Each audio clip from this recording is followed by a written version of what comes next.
You're listening to Mind Over Money, presented by Waymaker. Today we're talking about jobs, what makes a great job, and how to get the most fulfillment out of your work. Stats in the insurance industry show that working is really important for our mental and our physical health. A loss of work over a long period of time can lead to deterioration in our health outcomes and, of course, our finances too. That's why we have income protection insurance that helps people get back to work in some capacity. And it's also why we have things like Job Seeker to help people look for and get into work. Working's good. It's good for us. It's good for building a healthy community and a thriving society. But what makes a job great? Well, that's what we're going to talk about today. And I'm joined as always by Archie Franz. G'day, Archie. G'day, Lachlan. G'day, everyone.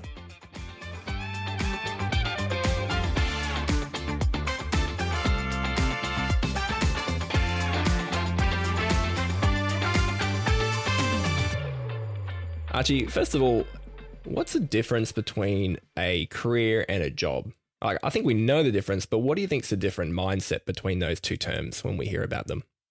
Yeah, mindset-wise, I see a career as people are pursuing an end result, and so they're trying to get somewhere, and quite often that's their focus, and so they'll move, they'll change, they'll do whatever they need to do to get to that end result that they're after.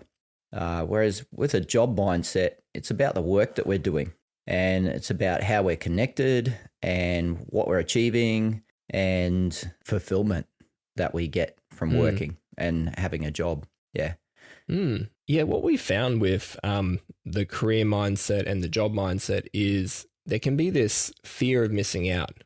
So we're looking into the future going, I want to be over here, and we're not focused on what's actually happening right now. It's almost like we're always looking for that better job. The utopia mindset of there's that perfect company, the perfect boss, the perfect office, the perfect paycheck somewhere out there. That's probably the big one, the perfect paycheck. Yeah. And so we're spending our days wanting, wishing, waiting, and yet we can be missing out on the fulfillment and the joy of our work right here in front of us. Yeah.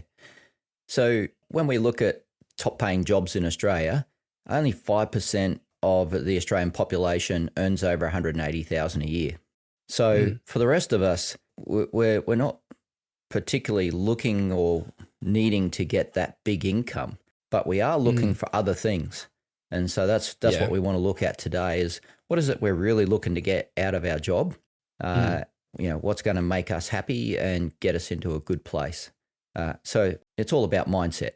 And if you look at those top paying jobs anyway in Australia, what we noticed when we looked at them was, although they have high pay, there was also very high levels of professional studies required. There was high levels of insurance and risk on those jobs. And there was high levels of stress and high levels of working hours. Yeah. And again, like you have to ask, what are we actually wanting? Because there is a cost to that high income that comes with it. There's a price tag. And as you said, there's only 5% of taxpayers are in that very, very high bracket and taking up those jobs. Okay, so talking about what do we really want out of a job? Recently, Seth Godin, you might know him, he's an author. He released a new book called The Song of Significance. And in the third chapter, which is titled The Best Job You Ever Had, they ask this question, how would you make your job the best job you ever had? And Seth doesn't directly answer the question in the book, but what he does is he shares this response from 10,000 people that they surveyed in 90 different countries, and they asked this question. And the top 4 responses were quite surprising. Number 1 was, the response was, I surprised myself with what I could accomplish. 65% of people were surprised by what they could accomplish. The second thing was that they could work independently, so they were trusted to do their work. The third thing, the response was, the team built something important, so there's that element of teamwork. And the fourth thing was that people treated me with respect. So there was respect among the workers in the organization. Getting paid a lot, only 12% of people responded with that in the survey. And that was below travel perks, which was 17%. So people valued connection, teamwork, accomplishment, respect, and traveling over money. That was surprising. What did you think, Archie, when you read that survey and the responses? I thought that we are looking for significance and we're looking to be connected with other people more than just money. So I do remember hearing and reading about this lady years ago in Success magazine who had one of the largest real estate businesses in the US, and it went global as well. What she pointed out as the most important thing that made her company successful was doing home-cooked meals for her people. So inviting them over for a home-cooked meal, she found was the most important thing that she did to connect with them and see those people excel. Wow. And because she was noticing how disconnected people were, and so she wanted to bring some connection, and she didn't realize it was going to actually make her company successful like it did. Yeah. So as people connected with her, then they connected with each other, they connected with the organization, and they excelled in their work. Wow. Yep. And so she didn't have to bring out a pay package. She didn't have to bring out, travel perks or anything else. All she did was invite them over for home-cooked meals. Love that. What makes a job great right now? I think there's a few things that we can sort of talk about here. Maybe let's start with the mindset first. We were talking before about what was our first job. Mine was McDonald's. And I really liked working for McDonald's as my first job. We were in a good store, and so we had that connection with our team. I learned about systems. I learned about supply chain, especially when the lettuce truck didn't rock up or the coffee machine broke down. We had to solve problems on the go, and that was always really fun. But let's take another example here. Like, say you're working at a local cafe. That's a very common first job. So you're a young person maybe, and you're taking up the job of a barista. Now, you can have a negative mindset about that job. It's lower paid, it's hard work, early hours. Or you can have a really positive mindset about that job. For example, you've got the benefits of you getting up early, and that's great for your body. It's a good routine. You're gaining a skill making coffee, which is a great skill. Everyone wants to know how to make a great coffee, and even if it's just making a coffee at home, that's going to be sticking with you for lifetime. That's true. The other thing is you're meeting all these great people. If you're in a local cafe in a suburb, you're meeting everyone in that area. So you're meeting the CEO, the teacher, the engineer, the lawyer. So if you're studying in one of these areas, you've actually got a front row seat to all of these people that come in that actually work in these industries. So you can ask them questions and kind of get the inside goss on what's actually happening in that industry or that particular company. So, and then the other thing is, a barista is someone that people trust and rely on for their daily coffee. So you're actually in a place of trust and respect. So you can see how a simple mindset change about your job can open up so many benefits and opportunities that are available to you. Yeah.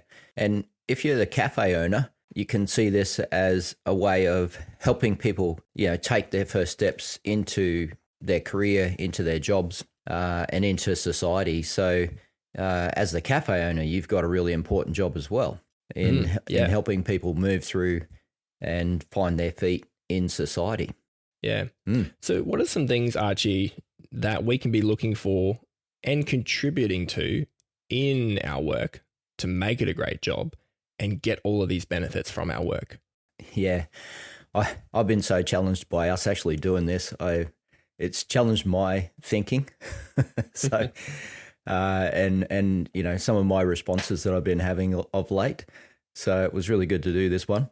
Challenging work is our number one. So we've got to find the challenge in our work because challenge is actually good for us because when we come up against challenges and we have to overcome them, that enables us to grow. So we might have to grow in the way that we're dealing with other co-workers. We might have to grow in the way that we're dealing with our work.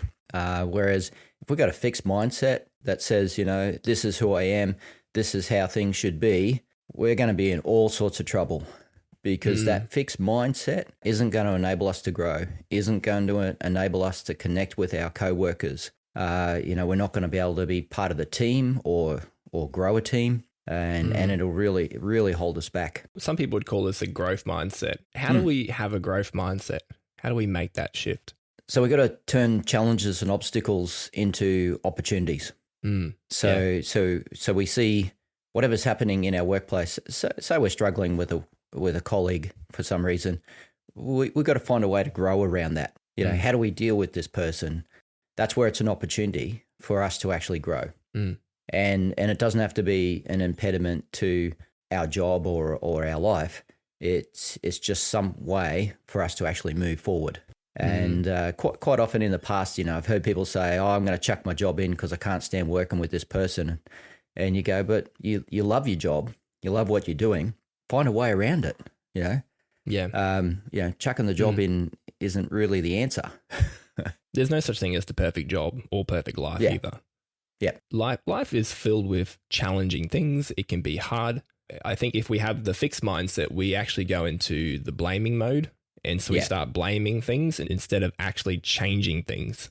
Yeah. So when we operate in the growth mindset, we're able to make changes and grow through that. And there's lots of good research that points to people who have a growth mindset are far better off in most outcomes such as resilience, health, and finances. No, that's good. So our next one, number 2, is positive environment. My father-in-law was recently in hospital. And what I really noticed is that he was sick. He was in a hospital environment where everyone else around him was really sick. And, the nurses are in there trying to do the best that they can to look after people, but there's a lot going on. What my father-in-law did was he would always find a way to make those nurses laugh. And, as soon as they laughed and there was that great environment, you could just see that things worked better. Mm. And the people in the in the ward were also doing better. So it was really nice to see. So we're all looking for that positive environment to be working in, because a positive environment enables good change to take place. Yeah, let's be real. Not all environments are positive. Sometimes we've got to take the effort, like your father-in-law, to make that change and to make it fun, to make it positive. Yeah, and look, sometimes the problem is we're too serious. And as a person, maybe it's our personality, but we're just too serious. And serious people are very difficult to work with. Because we're serious, we're not prepared to change, or we're not accepting of other people, and we miss out on the fun of being able to work together and achieve something together. Yeah. Yeah, we love dealing with positive people. You can get in and get things solved with a positive person, because this positive attitude has a bias towards action because it believes that things can be done. Yeah. So how do we keep a positive attitude? Well, we've already touched on it. Don't take yourself too seriously. And especially in Queensland. Why have we got especially in Queensland? Are we really bad, are we? I thought we were relaxed. I think I've noticed this in corporate business in Queensland. Everyone's trying to be too serious. I'm like, guys, relax. We're not Sydney. We're not Melbourne. we're Queensland. So we do take ourselves a bit too seriously sometimes. Yeah. And that's the thing about when we take ourselves too seriously. It's hard to have a joke or have a bit of fun. Yeah. With other people. And so that leads into number 2, which is stop thinking about yourself and start to listen to others. That will enable good communication to take place, and potentially jokes and a bit of fun. And and we can accept that we're not perfect. And that the third one is smile and laugh, even if it's not funny. There's just good stuff happens when we smile and laugh. So we're worthwhile doing.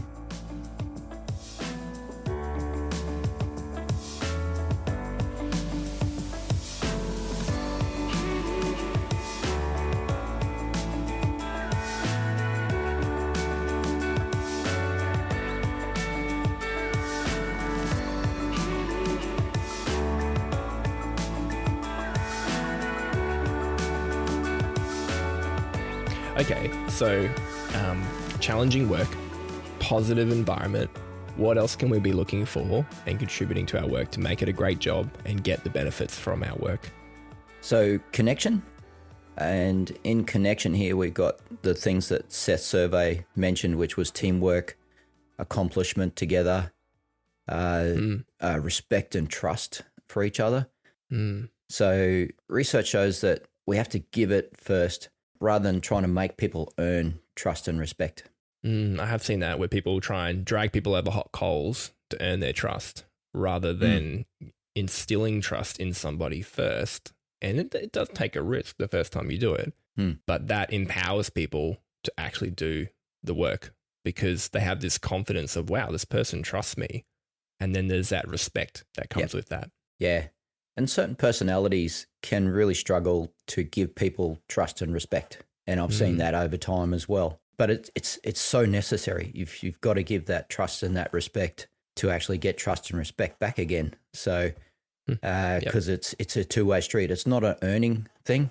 We don't actually earn it. It's really something that's given. So, we got to bite the bullet and trust people, respect people. And that really helps us to be inclusive then, that we're not holding people out.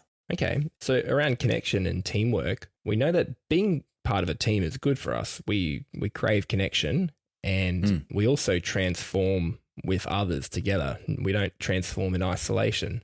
Talk to us about the importance of having a team, even if that team is a small team. So there's research that shows that a team of 4 has the greatest output. So they're going to accomplish the most. You know, Navy SEALs work in units of 4 so that they can accomplish what they need to accomplish there. So you don't have to be part of a big team, but you do need to see what team you're a part of though. So even when you were working at Macca's, you probably didn't even notice it, but you were part of a team. You would have had certain people that you were connecting with to get that job done, get that burger to that person in the quickest amount of time. And, you would have been bantering and having fun and, doing that together as a team. So that's what we're talking about here with team. It's that ability to accomplish things together and get so much more done than if you're on your own. Yeah, we need other people to do our best work. Even if you're a solopreneur, partner with others who are working with you or alongside you to create that team. Even if you are working on your own, get around other people and work together. As John C. Maxwell would say, teamwork makes the dream work. And for managers listening, there's a notable study around if an employee has a friend at their workplace, they're far more likely to commit to that job long term versus if they don't have any friends, that connection in the workplace. So it really shows that connection matters to us even more than money. So creating that connection in a workplace, working with others is the most important thing. And it also gives us the greatest job satisfaction. Yeah. I've seen people leave their jobs because they couldn't get the team connection and partly because they were creating problems. And so instead of the team, getting great accomplishments together, there was this, what would you call it? Destruction, basically. Taking place, instead of creating good work, there was, lack of work and more pressure going on to the other team members. And so good people actually leave these teams because of potentially one person who's holding the team back. So as a team, we've got to work on helping each other grow. And sometimes you got to actually say, hey, even to a manager, say, hey, such and such really just isn't pulling their weight. They're really just not part of the team because you don't want to lose your team. Because if you lose your team, you're going to potentially lose your job because it really does make a big difference. Yeah, and I've seen in some bigger organizations where the cascading effect of when one person leaves and suddenly those people who really are focused on making that team work, they get frustrated and they quit. And then everyone else quits. And it's just so hard. You've got to reset everything.